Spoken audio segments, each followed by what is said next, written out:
Jail position and corresponding ranks. Position 1. Municipal Jail Warden. 2. City Jail Warden. 3. District Jail Warden. 4. Provincial Jail Administration. 5. Assist Regional Director for Administration. 6. Assist Regional Director for Operation. 7. Regional Chief of Directorial Staff. 8. Regional Director of GMP. 9. Director of the Directorate of National Headquarters Office. 10. Deputy Chief of Administration of the Jail Bureau. 11. Deputy Chief for Operation of the Jail Bureau. 12. Chief of the Director Staff of the Jail Bureau. 13. Chief of the Jail Bureau. Ranked under Republic Act 6975, Senior Jail Inspector, Senior Jail Inspector, Chief Jail Inspector, Jail Superintendent, and number 13, Jail Director.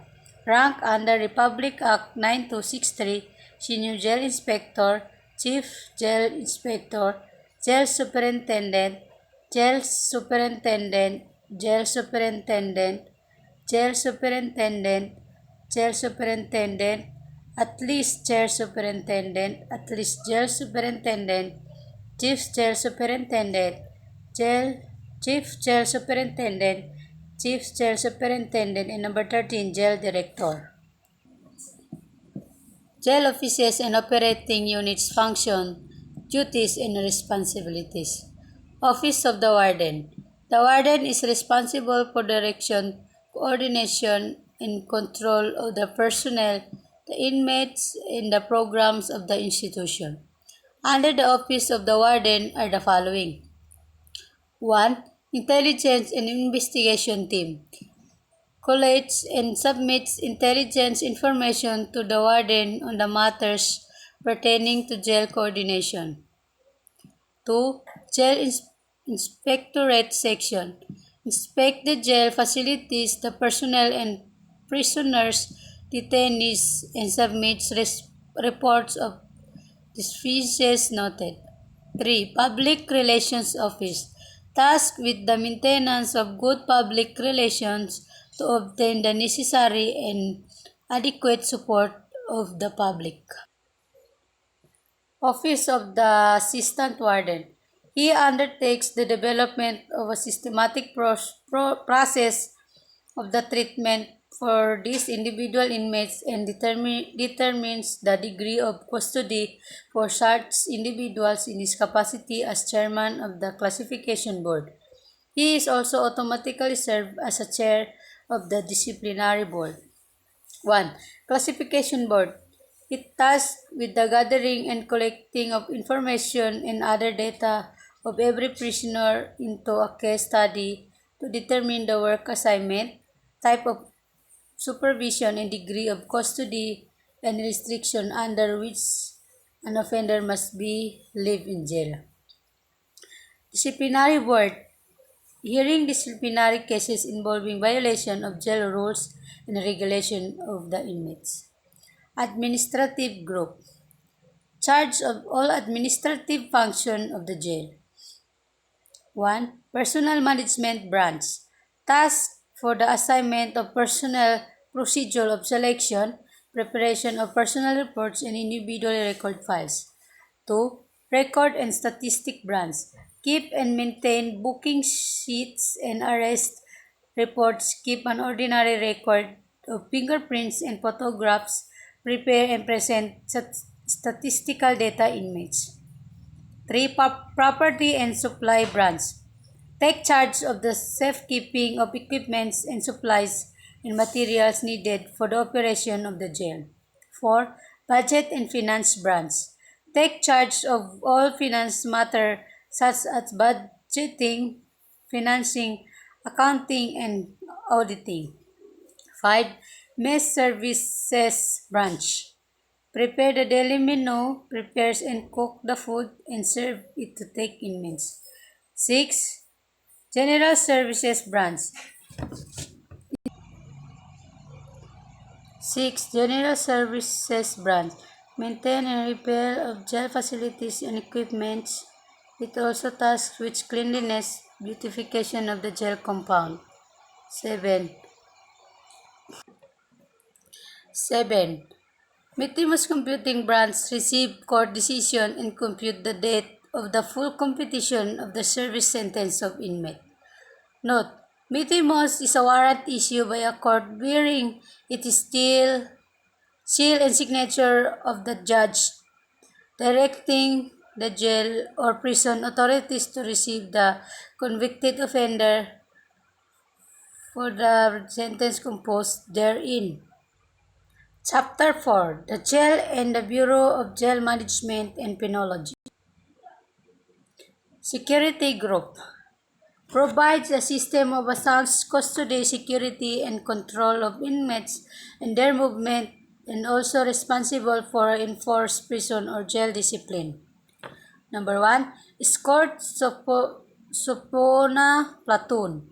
Escort section produce inmates under the proper guard to prosecutor's authority upon proper summons. Transfer the prisoner to penal institution on proper order of the court or authority. The Supona section receive the distributes and or serve suppons, notices, orders, summons, and other court process directed to inmates confined in jail. 2. Security Platoon responsible for proper system of security and control procedure of inmate in confinement and the searching of all personnel and visitors entering the jail compound to check and prevent the smuggling or contraband. Note: Contraband was commonly described in the past as any material that might be used for an escape or used to take advantage of other inmates. Such items as matches, money, pornographic pictures, guns, drugs, and tools are generally considered as contraband. Any items can be placed on the list of contraband if it is perceived as a threat of orderly operation of jail or prison. At present, contraband is described as any item found on the inmates on his profession or in his dorm that is not specially authorized by the rules. 3. Custodian section conduct regular custodial functions over inmates. 4. Admitting and releasing section part the security platoons, it is tasked with the receiving or person committed to the jail and the proper release of prisoner who have served prison sentence or a release on order to competent courts or authority. Process of admitting person in jail. 1. Booking. 2. Identification. 3. Properly receiving and safekeeping. 4. Briefing. Rehabilitation Group provide service and assistance to prisoners and their families to enable them to solve their individual needs and problems arising from the prisoner confinements. Correction and rehabilitation is the primary interest of this group. 1. Medical and health services provide medical and physical examination of inmates upon confinements, treatment of sick inmates, also conduct psychiatric and psychological examination. 2. Work and education therapy services.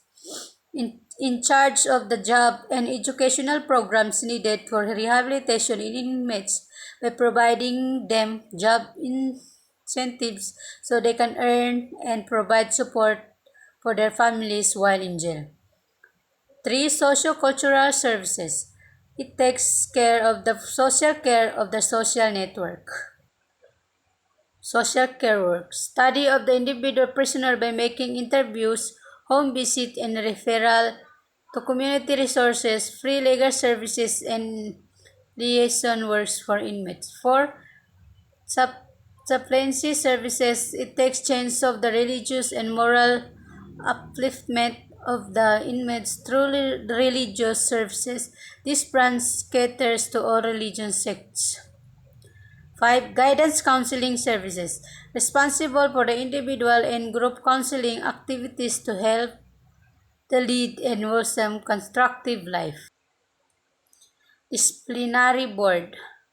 The disciplinary board shall be organized and maintained by jail for the purpose of hearing disciplinary cases involving any inmates who violate jail rules and regulation. Chairman, Deputy Warden, Members.